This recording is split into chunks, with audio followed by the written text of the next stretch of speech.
So our guest this evening is JImmy Lilly from the Steward Observatory. And JImmy will be talking about identifying pre-stellar cores in molecular clouds, which will be the seeds from which stars will form. And so JImmy, can you unmute yourself and say hello? Yeah, hi everyone. Thanks for having me. This is the first talk I've been invited to give that wasn't mandatory, so it makes me feel special that it's with you all. Well, you are special. Thank you. So can I share my screen? Yes, please go ahead. All right. Are you seeing that okay? Yeah, that looks fine. Okay. So yeah, like Dave said, my work at the University of Arizona was based on investigating the structure of molecular clouds. I'm at the University of Wyoming now, but I'm still working on this in my spare time, and I have another project that I'm working on that's somewhat related. So this is a really nice picture of the Perseus molecular cloud, and I want you to just get an idea of what we're talking about when we're discussing molecular clouds. We're not talking about like spheres of gas that are perfectly uniform. We're talking about these sprawling structures that host what will become stars, but there's a lot going on here more than just baby stars. So before I talk about it, I just thought I'd talk a little bit about myself. It's usually my favorite part of talks is seeing how people got to where they are. So I grew up in Maryland, and then I moved to Arizona in 2016 to pursue an undergraduate degree in initially just astronomy, but I ended up doing physics as well. And most of my time was spent here at Steward Observatory. I don't know if any of you have ever been to Tucson, but when life gets back to normal, I can't recommend it enough.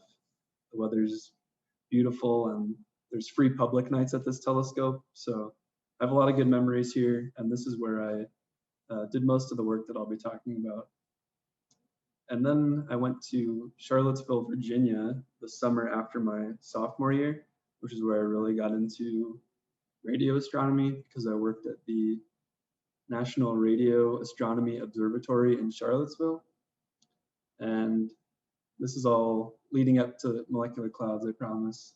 But the picture on the left is the Green Bank telescope, which is a 100-meter dish in Green Bank, West Virginia. It's actually in a radio quiet zone, so you can't use your phone there or computers or anything. You're not allowed to because it'll ruin the data. And then that's me next to the gigantic dish all the way up in the sky. So I did that REU, and then I returned to Arizona to work with Dr. Yancy Shirley on the project that I'll be talking about.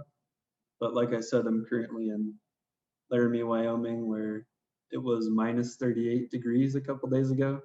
So a far cry from Tucson, Arizona, but I like it here. So when we're talking about molecular clouds, why do we care about them at all? As Dave said, or Steve, sorry, that molecular clouds are where stars are born. So it happens exclusively here in these cold, dense regions of molecular gas. So on the left is a picture of the Perseus molecular cloud that I showed you at the beginning and what it would look like on the sky if you had radio telescope eyes. So we're born from stars. Everything that comprises our human bodies came from stars. And stars are born in molecular clouds. So we have some stake as little humans on our blue planet to figure out what's going on inside of them. So what is a molecular cloud? I mentioned the filamentary structure that you can see in the image on the right. So we have these like sprawling arms of gas and dust. And then embedded within those, we have these little bright dots, which is what I'll be talking about later. We call these pre-stellar cores. So they're not necessarily stars right now, but material is falling in on them and they will eventually become stars. So like I said, they're cold, dense regions of dust and molecular gas, primarily molecular hydrogen, but some of the other tracers that we use to detect them are carbon monoxide and ammonia. So just to get some scale, the temperature in these clouds is about 10 Kelvin, which is 30 times less than the temperature of your body right now. And the density is 100 particles per cubic centimeter, which is better than any vacuum that we can create on Earth. But in terms of space, that's a lot of particles per centimeter cubed. So that's what we mean when we're talking about these being dense regions.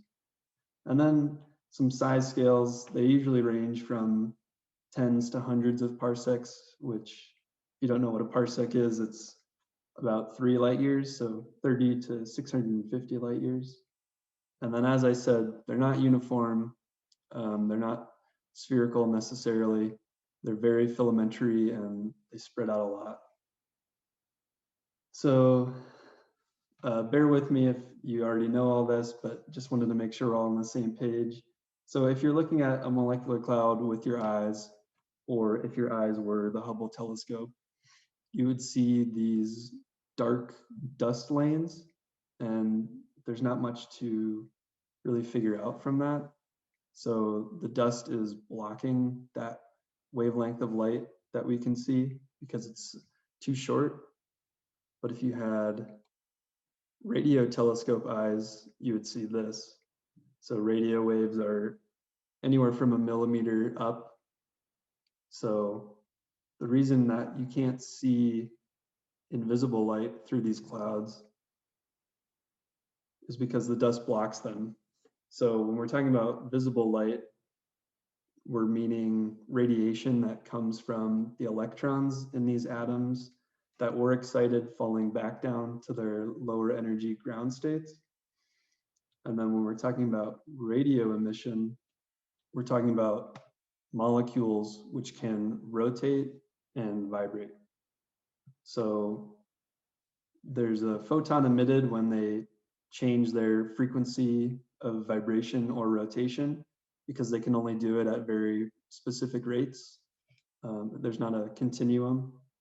So radio wavelengths are at least 10,000 times larger than visible light, so they can get past the dust. And this is what we're measuring with our radio telescopes to see the molecular clouds. So yeah, like I said, we use these huge dishes. The one on the left is the Green Bank telescope again, 100-meter dish. And then on the right, we also can use arrays of dishes. So this is the very large array in New Mexico. And I won't get into interferometry in this talk, but you can use all of them as one big telescope essentially to get a larger collecting area. But each of those dishes is 12 meters in diameter. So this slide is a little packed. So let me break it down. So the data that I used for my project was ammonia maps, integrated intensity of ammonia, which is one of those molecules that I mentioned being present in clouds earlier, and H2, which I'll talk about a little later, but you actually can't directly observe H2 because it needs really specific conditions to emit light, and those conditions aren't met in the clouds. So the Herschel Space Observatory, which is pictured next to the Green Bank telescope, operated until the early part of the 2010s to detect dust in these regions.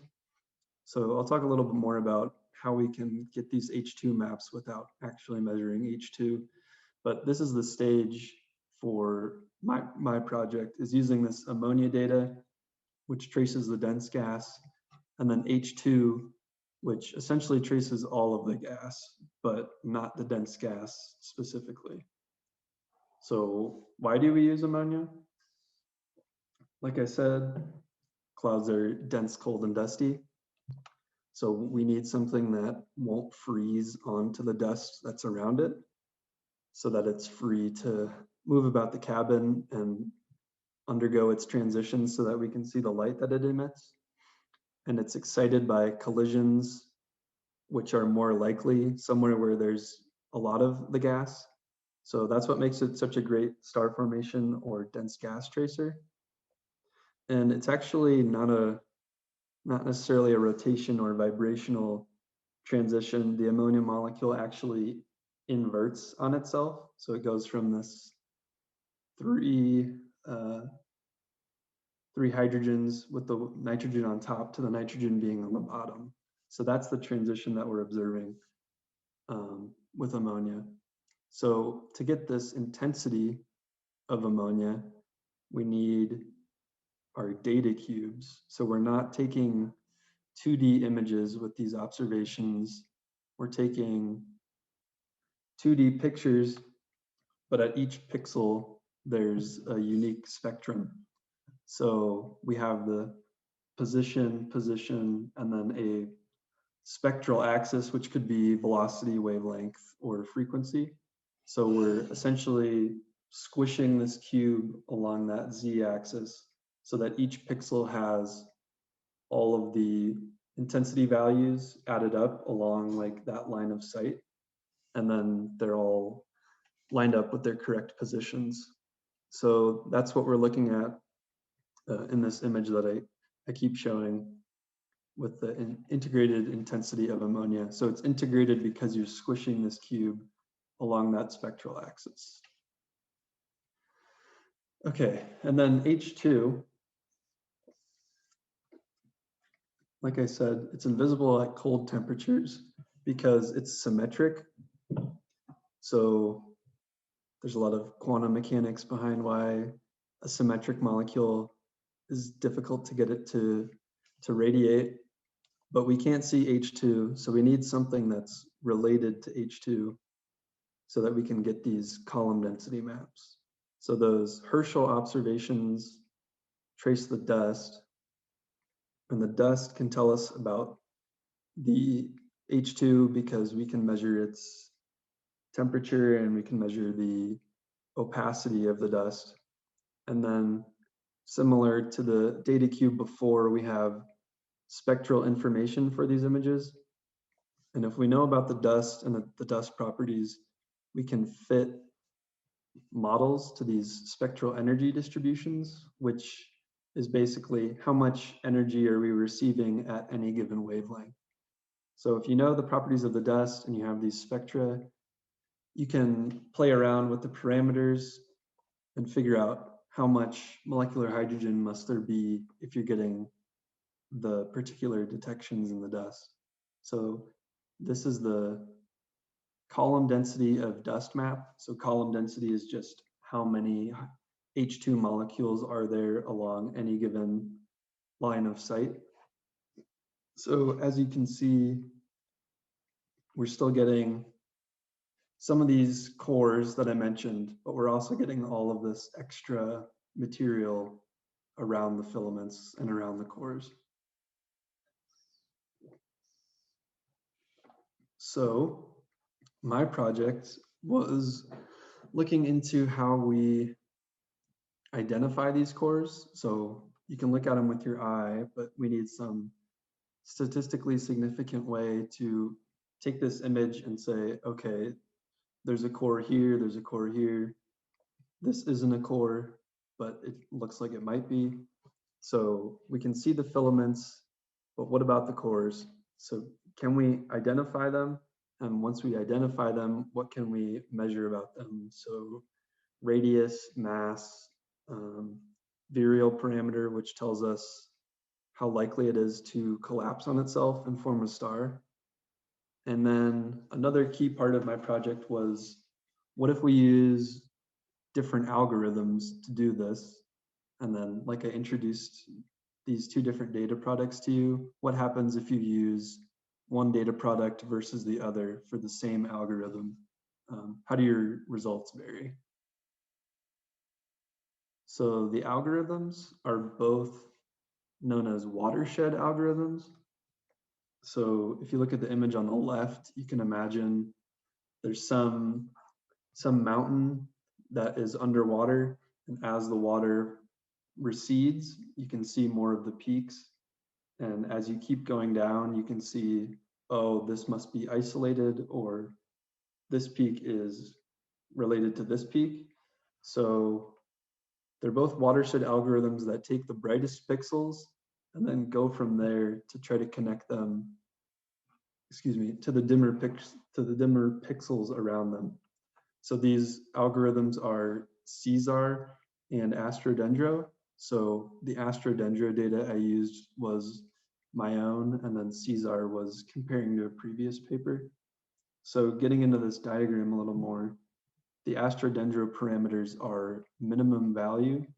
That's just what is the minimum value that a pixel needs to have to say this is a real signal or it's just noise.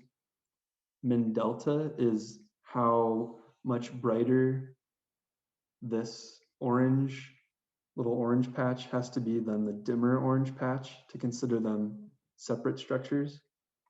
And then the minimum number of pixels is just how many pixels can constitute the smallest structure.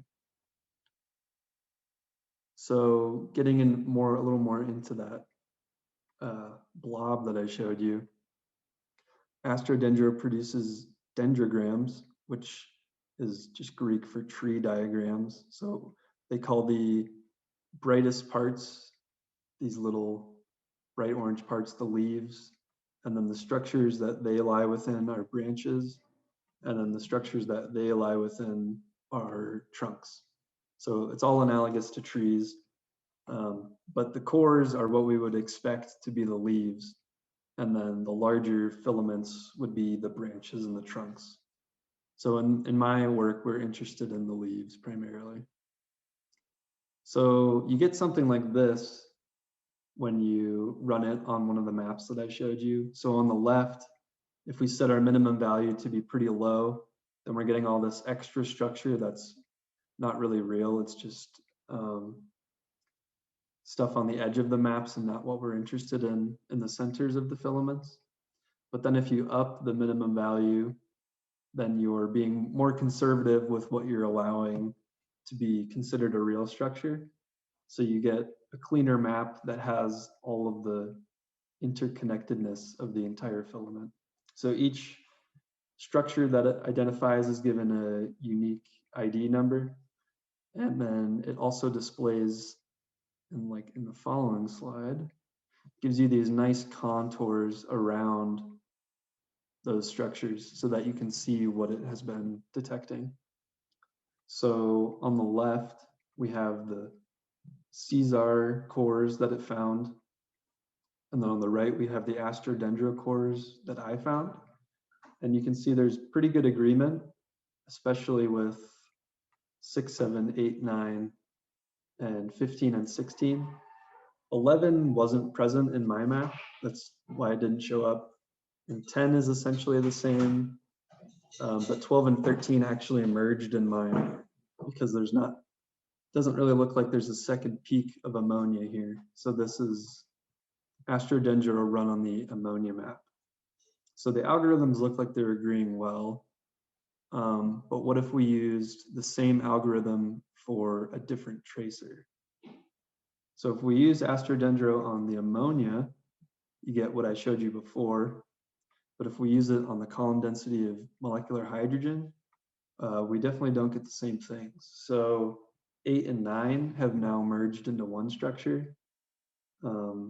7 is a lot smaller than it was over here. 10 is still found pretty well, but 12 is found, and now 13 and 14 are merged.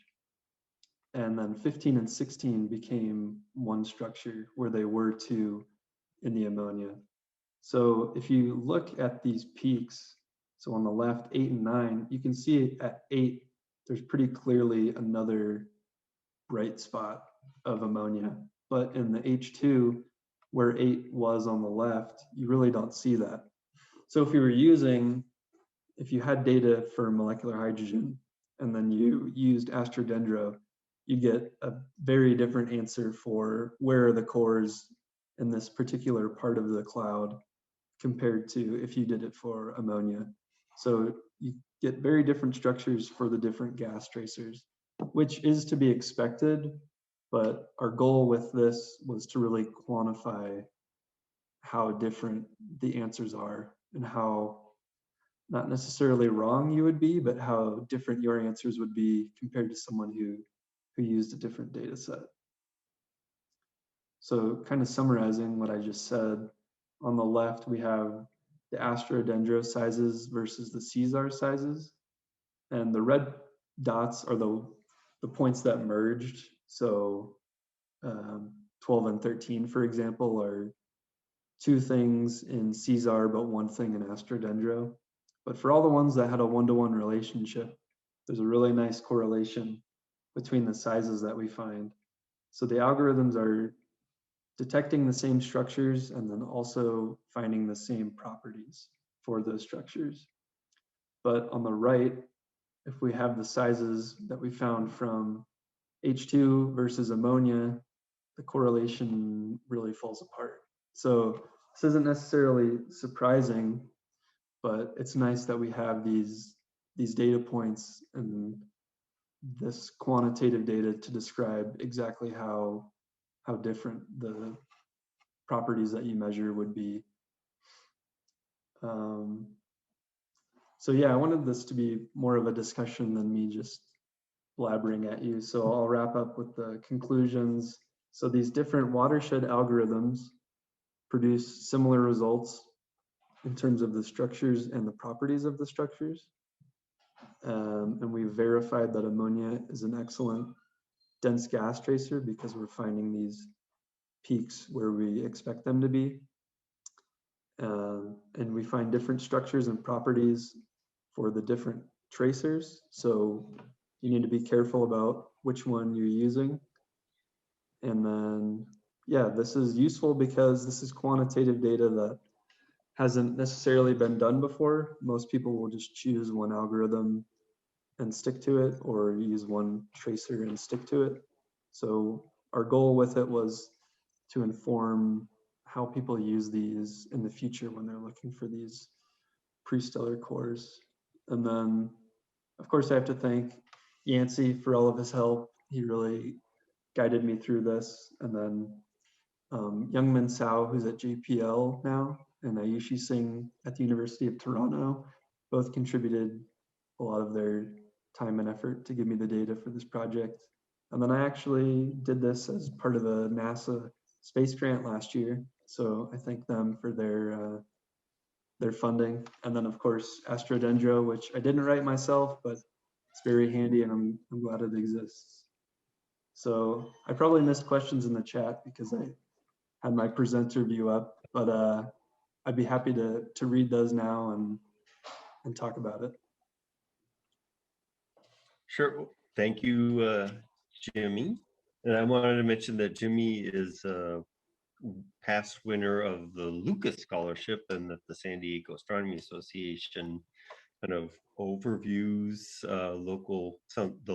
Lucas Scholarships at some of the local university here. And I don't. So Dave, if you'll open up the mics, and I will actually launch. Oh, we already got a question. So do you see? Here, I'll throw my question out, and then you can answer the one, Jimmy, that came up in the chat.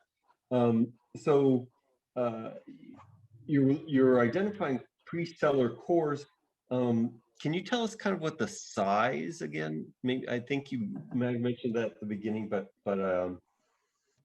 maybe I missed that of what it is these cores are at this point when you're quantifying them. And then can you give us a feel for what kind of time frame you'd expect cores at this stage of development to take to become stars? Mm-hmm. So the measurements that we have for the cores are like angular sizes. So I haven't necessarily converted them to linear sizes, but they're probably smaller than the sun, I would guess, because they're not fully stars yet. So the clouds scale tens or hundreds of parsecs, but these dense things, these prestellar cores, are what will become stars. So they're not fully formed stars yet, but yeah, I think the time scale that we're looking at is probably millions of years, tens of millions of years before they develop into stars, because each core might not necessarily become its own star. It's that's what some of the work about the virial parameters for, is to figure out which ones are balancing the external pressure versus their internal pressure, and you could theoretically figure out which ones might become stars, but that wasn't really what we were doing. We were just trying to find out where they are and measure some of those properties. Did that answer your question? Yeah.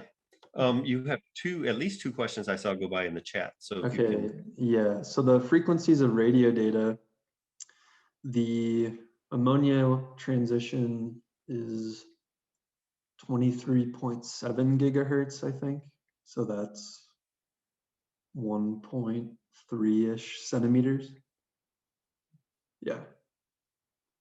And then the Herschel maps were in the hundreds of microns. So like 250 microns, 300 microns, and 500 microns. And then they convolved all of that data to make their final maps. Peter asked, are clouds with strong ammonia signal different in stellar age than clouds with strong hydrogen? That's a good question. So, like I said, the reason we use ammonia is because it's tracing this cold gas and it's tracing the dense gas, whereas hydrogen is just everywhere. It's like almost everything in the universe is hydrogen. So you're going to see hydrogen no matter what age it is. So yeah, I would say the ammonia is more of an indicator of these young cores that will eventually become stars. And then stars do emit strong hydrogen lines, but you'll find strong hydrogen everywhere basically, which is why the H2 AstroDendro data wasn't matching up very well with the ammonia data, because it's not necessarily a tracer of just the dense gas, it's a tracer of all of the gas. So I hope that answered your question, Peter. Frank, you had your hand up? Yeah, a lot of amateur astronomers are using Python, AstroPy, using things like Panda and Pandas, NumPy, IPython. So I wonder what tools you're using in the more professional world. Yeah, currently in astronomy, the paradigm is all Python basically.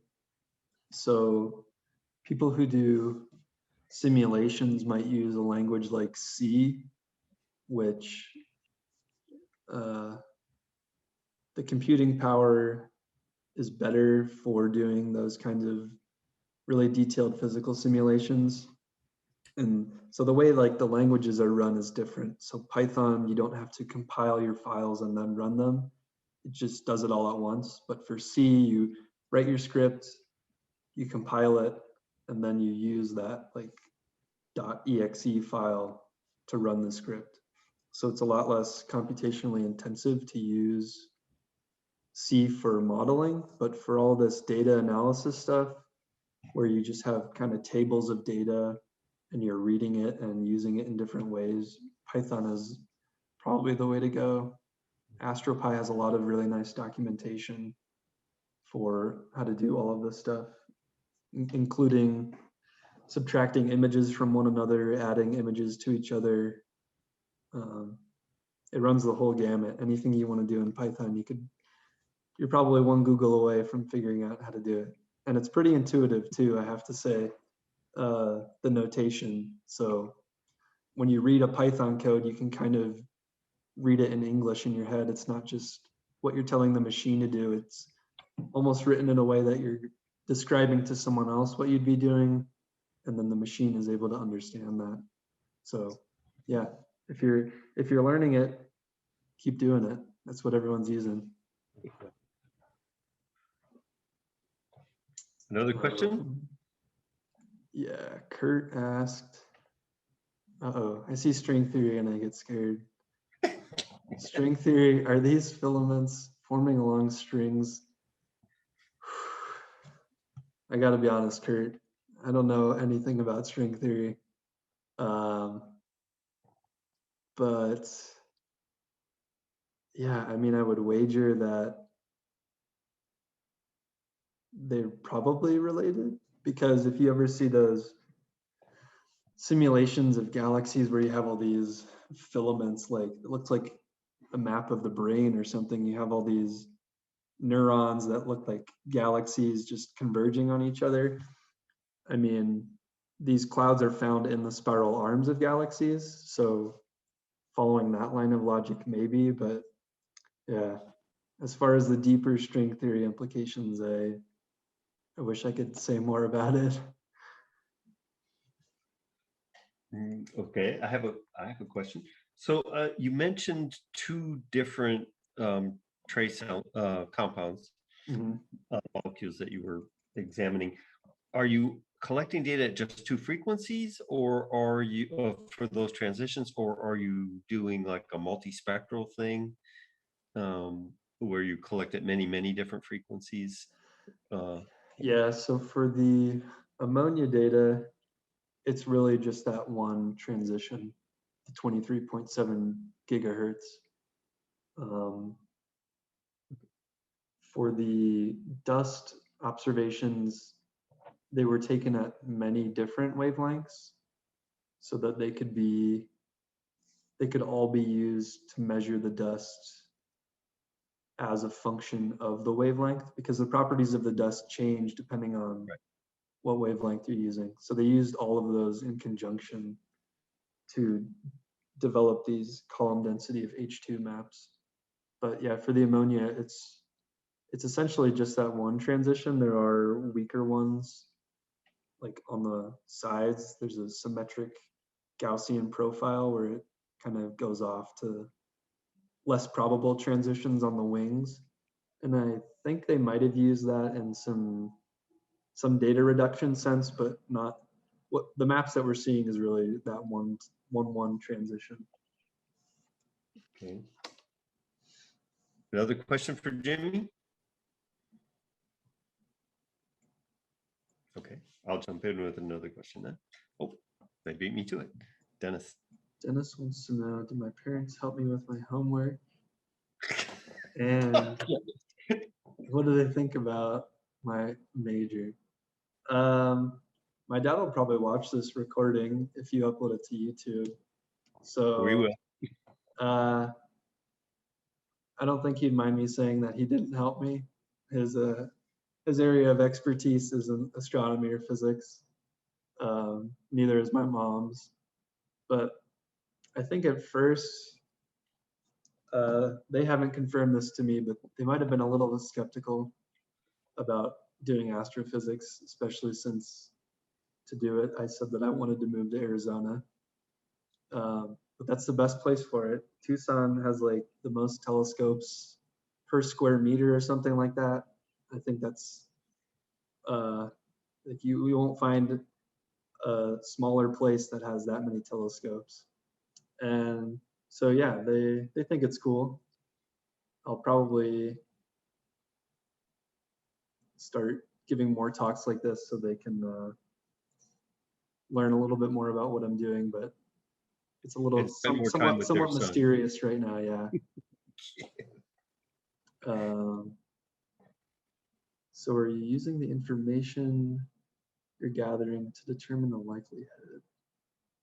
What are the parameters? So my project didn't go that deep into the likelihoods. We were mostly just trying to find out where they were and yeah, compare them to, did we find them with this other tracer, with this other algorithm? But like I keep mentioning, that virial parameter, which is the ratio of the external gravity to the internal gravity of the core, that would be an indication of if it's going to collapse or not, or if it's going to be able to like withstand the pressure and eventually become a star. So yeah, it was mostly identifying the cores. Kurt wants to know, what are my career objectives? That's a good question, because I somewhat don't know myself. For the next 5.5 years, I'll be getting this PhD. So that'll take me a little while. But then after that, I have some dreams of going to Europe to work at an observatory or something as a postdoc. Maybe COVID will be over by then and I'll get a chance to do it. But yeah, probably sticking with astronomy. There's a lot of implications for data analysis, but I think what keeps me going is knowing that I'm not just looking at some random numbers on my computer, but they have some physical significance to worlds that we might actually not ever be able to visit. So kind of like similarly, Victor asked if I was given the opportunity, would I go to space? And my answer would probably be yes, but I think I'd have to be older. I think I have a lot of life left to live before I risk my life hopping in a shuttle. So I definitely want to, but we'll see if it's available to us when I'm, I don't know, 70 or when I'm retired. Irving wants to know, is there evidence whether any of the subcores merge? That's a good question. That's not something that I explored in this at all. I don't know if we really have a way to figure that out. Because, I mean, you'd have to get lucky, I guess, to see two that might be really close together, and then you might be able to get enough observations over a long enough time to verify it. But I think that process would take much longer than any of our lifetimes. So you might be able to figure it out from velocity arguments, like how fast are they moving in one direction or another. But as far as I know, there's not really a good way to figure that out. Portia, sorry if I said your name wrong. You want to know, was that an internship? Can I elaborate a little on the details? Yeah, so for astronomy, I don't know about other fields. There are summer REUs, research experiences for undergraduates, which are basically internships where you spend the summer at an observatory or a college just working on research under an advisor. So you don't have any classes. It's just focusing on this project alone. So yeah, it was basically a 9 to 5 where all I got to do all day was research, which was refreshing because when you have classes most of the day, every day, it doesn't leave a lot of time for research, especially in undergrad when you have to take 15 credits a semester to get a physics astronomy degree. But yeah, it was great. I got to move to Charlottesville and be a little closer to home for a few months. I got to visit Green Bank, which was great.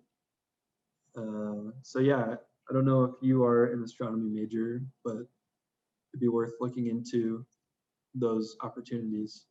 They're pretty competitive, and I honestly feel like insanely lucky that I got one, but their application fees are free, and they usually admit about 5 students a year, so it's worth a shot. think I got to Okay. everyone. Is there anyone raising their hand?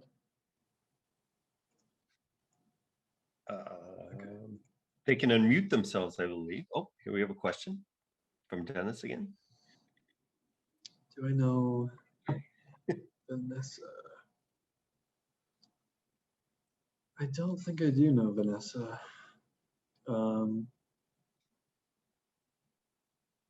Yeah, I mostly interacted with the interior of Steward Observatory, I guess. The faculty members, not as much the face of the department, but yeah, they do great tours everywhere.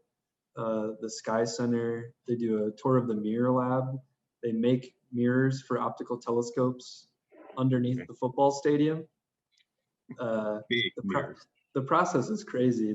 They melt down the glass and they spin it really fast, and then they let it cool. But yeah, they build 8.5 meter diameter glass telescopes, and then they very carefully put them on the back of huge trucks and drive really slowly to their destination. Irving wants to know, in the sequence you showed with a row of subcores, how far apart are they? That's a good question, and I don't want to embarrass myself by trying to convert those angular distances to linear ones on the spot, but I'd imagine probably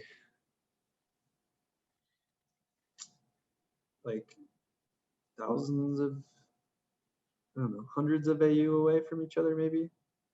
Like a lot bigger than our solar system, but yeah, those images are covering parsec scales, so they're far apart even though they look really close. Okay, I've got a question. In your analysis, can you give us a feel for how many cores you ended up identifying? Is it like tens or hundreds or thousands, or what kind of range are we talking? Yeah, so let me return to the full picture. So yeah, I guess I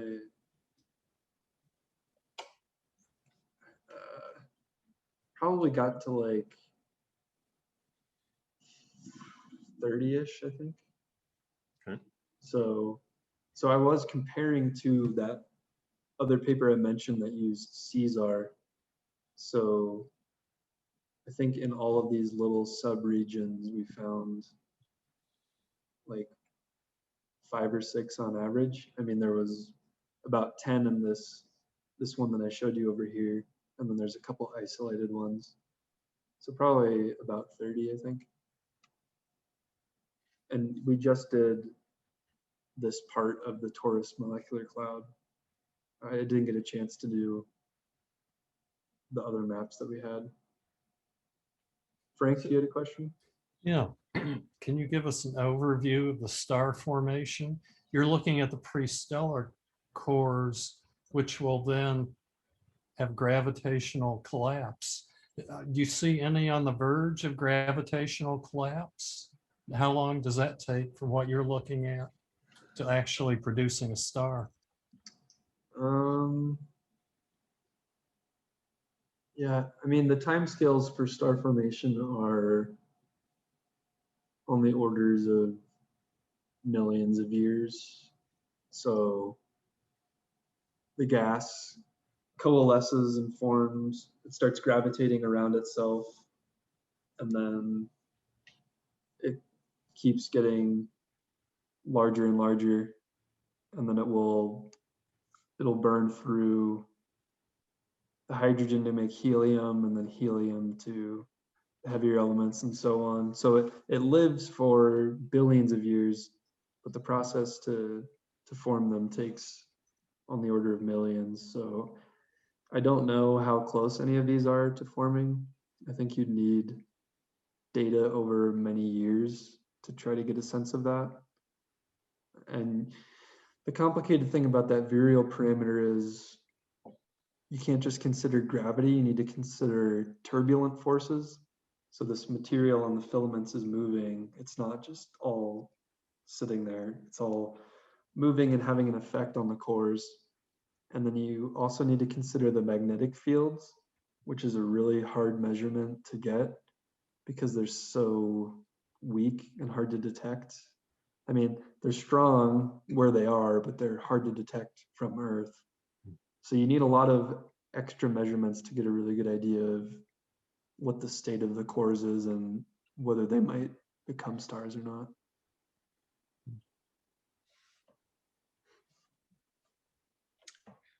So Jimmy, when you were at the VLA, did you film a movie?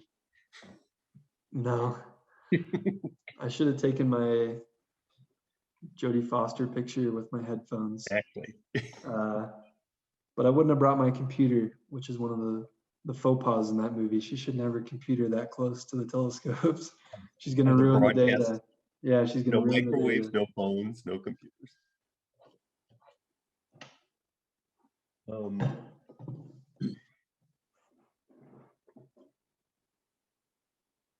Let's see. So has all your work been with single telescopes, or I think you touched, briefly mentioned interferometry earlier, but have you done any work with interferometry, or do you not need that level of resolution? Yeah, I haven't used any array data from the VLA or ALMA, the one in Chile. Yeah, because these single dish observations are sufficient for these kind of things, because the Green Bank telescope, the 100-meter aperture gives you really good sensitivity. So for galaxies, which is what I'm currently going to be working on, like looking at a whole galaxy and trying to figure out where stars are clustered together, there's a subset of that team that uses ALMA data. So I'm hoping to get into that because I want to keep my foot in radio astronomy, but I think currently I'll be using HST data to evaluate that. So I definitely want to, yeah, Hubble. Does it go that far out? Or are you doing near infrared with Hubble or something like that? It can observe distant galaxies. Oh, but not in radio waves. Oh, no. Sorry. Yeah, optical. Okay. Visible light. But I don't know how many of you are familiar with interferometry, but it was used to develop that black hole picture that we all got excited about. The telescope was effectively the size of the Earth, which is pretty crazy.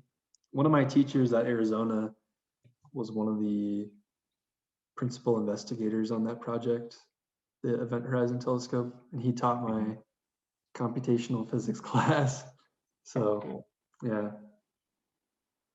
So have you been involved at all in, radio astronomy is starting to overlap with gravitational wave astronomy, because they're now trying to use the radio wave telescopes to look at pulsar signals or very large arrays of very low frequency gravity waves. Would you think you might ever be interested in that kind of area? Yeah, I think in another life, I probably would be doing that right now. I applied to the University of Virginia when I was applying to grad schools, and I got on their short list. And I was going to probably work with someone who does pulsar timing to measure gravitational waves. But after COVID happened, they just kind of cut their wait list. So I didn't get that opportunity, but I mean, it's something I'm interested in. I don't know if my path is headed towards that, but I think basically anything with radio astronomy I'm probably game for if I get the chance. Because I think everyone knows about Hubble and the power of seeing these beautiful images, but you can get just as beautiful images with these radio telescopes. You've probably seen the ALMA picture of the protoplanetary disk, the star in the center with all the really nice rings around it. So radio telescopes are powerful, and they make something that you can't see with your own eye, which I think is really neat. More questions for Jimmy? Yeah, we got a lot. Thank you. Okay. Well, with that, I want to thank you. Jimmy Lilly for giving us a great presentation, and thank you on behalf of the San Diego Astronomy Yeah, thanks for Association. having me. Yeah, And thanks for attending, Jimmy. tell your parents we'll have you up on YouTube in a couple Okay. days, and they can watch, the hours of you talking. My dad will enjoy that. And you're always welcome. Shoot me an email if you ever feel like you want to share some new interesting stuff with us, and we'll try to arrange another time. Will Okay. do. Thank you very much. Thank you.